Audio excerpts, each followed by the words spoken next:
విజయవాడ భవానీపురం జోజిపేటలో స్థల వివాదంపై Sri Lakshmirama cooperative building society అధ్యక్షుడు హరిప్రసాద్ నాయర్ గిరిప్రసాద్ స్పందించారు.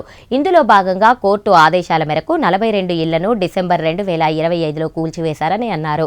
ఈ కూల్చివేత తీవ్ర ఉద్రిక్తతకు దారితీసిందన్నారు. 25 ఏళ్లుగా అక్కడ నివసిస్తున్నామని స్టే ఆర్డర్ ఉన్నా కూల్చివేశారని ఆరోపించారు.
డిసెంబర్ 3, 2025 సంవత్సరంలో సుప్రీంకోర్టు వారి డైరెక్షన్తో విజయవాడ 2వ అదనపు సీనియర్ సివిల్ జడ్జెస్ వారి కోర్టు ఇచ్చినటువంటి ఎగ్జిక్యూషన్ ఆధారంగా పోలీసు వారి రక్షణలో మేము ఈ యొక్క ప్రాపర్టీని లక్ష్మీరామ కోఆపరేటివ్ బిల్డింగ్ సొసైటీ వారు డిహెచ్ఆర్స్గా ఉన్నటువంటి ప్రాపర్టీలో ఉన్నటువంటి అక్రమ నివాసితులను 16 మంది మొత్తం ఇళ్ళు ఉన్నాయి.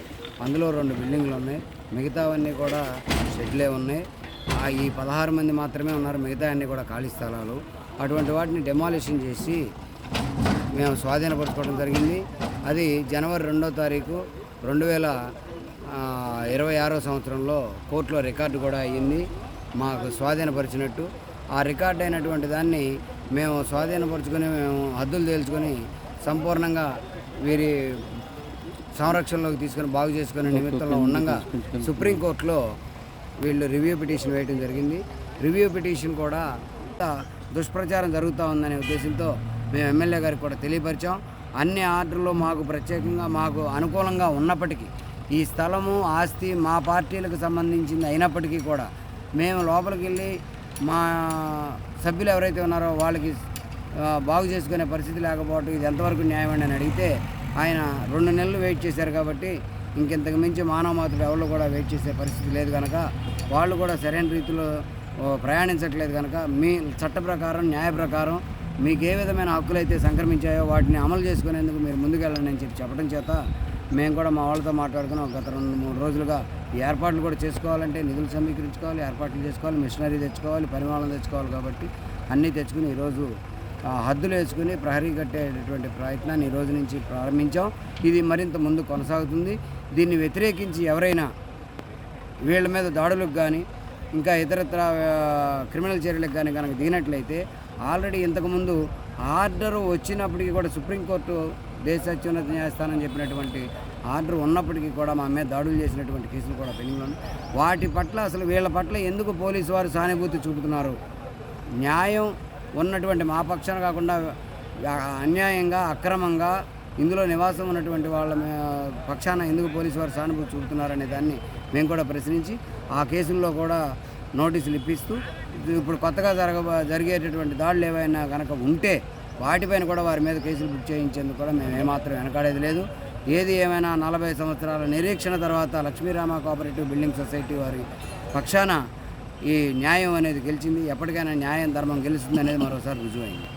కోఆపరేటివ్ బిల్డింగ్ సొసైటీ వారికి అనుకూలంగా అక్రమ నివాసితులు ఎవరైతే ఉన్నారో 42 ప్లాట్లుగా చెప్పుకోబడుతూ 9 ప్లాట్లలో మాత్రమే రేకుల షెడ్లతో ఉన్నటువంటి వాళ్ళు ఎవరైతే ఉన్నారో వాళ్ళకి వ్యతిరేకంగా మొత్తం కూడా ఈ ఆర్డర్ రివ్యూ పిటిషన్ కూడా డిస్మిస్ అయిన ధర్మిలా మేము మరలా హద్దులు తేల్చుకొని బాగు చేసుకొని దీనిలో ఒక లేఅవుట్లు కూడా వేయాల్సినటువంటి పరిస్థితి ఉంది సొసైటీ వారి తరఫు నుంచి. ఆ పనులు చేసుకునే ప్రారంభంలో ఏంటంటే మన స్థానిక ఎమ్మెల్యేగా ఉన్నటువంటి వారు నేను వీళ్ళు ఏమంటే అక్రమ నివాసితులు ఎవరైతే ఉన్నారో కోర్టులను మేనేజ్ చేశారు, పోలీసులను మేనేజ్ చేశారు.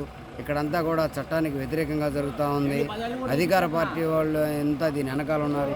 ఇటువంటి అపోహలన్నీ కూడా ప్రజల్లో అన్నీ ప్రచారం చేస్తూ ఉన్నారు. సోషల్ మీడియా అయితేనేమి, ప్రెస్ మీట్లు అయితేనేమి, ఇంకా ఇతరత్ర ప్రచార సాధనాల ద్వారా ఈ ప్రచారం చేస్తూ ఉన్నారు. అయితే అవేవి కూడా కాదని, ఇవన్నీ కూడా కోర్టు వారి అనుమతితో, కోర్టు వారి ఆర్డర్ల ప్రకారమే జరుగుతుంది. కాబట్టి ఆ అపోహలు కూడా తొలగేంత వరకు వాళ్ళు కనుక వస్తే మేము మాట్లాడతాం, మీరు ఆగండి అని చెప్పేసి మన స్థానిక శాసనసభ్యులు వారు చెప్పడంతో, సరే మనకి కోర్టు నుంచి ఆర్డర్లు ఉన్నా, చట్టం ప్రకారం హక్కులున్నా కూడా స్థానిక శాసనసభ్యుల పట్ల కూడా గౌరవభావంతో మేము కొన్నాళ్ళు వెయిట్ చేయడం జరిగింది.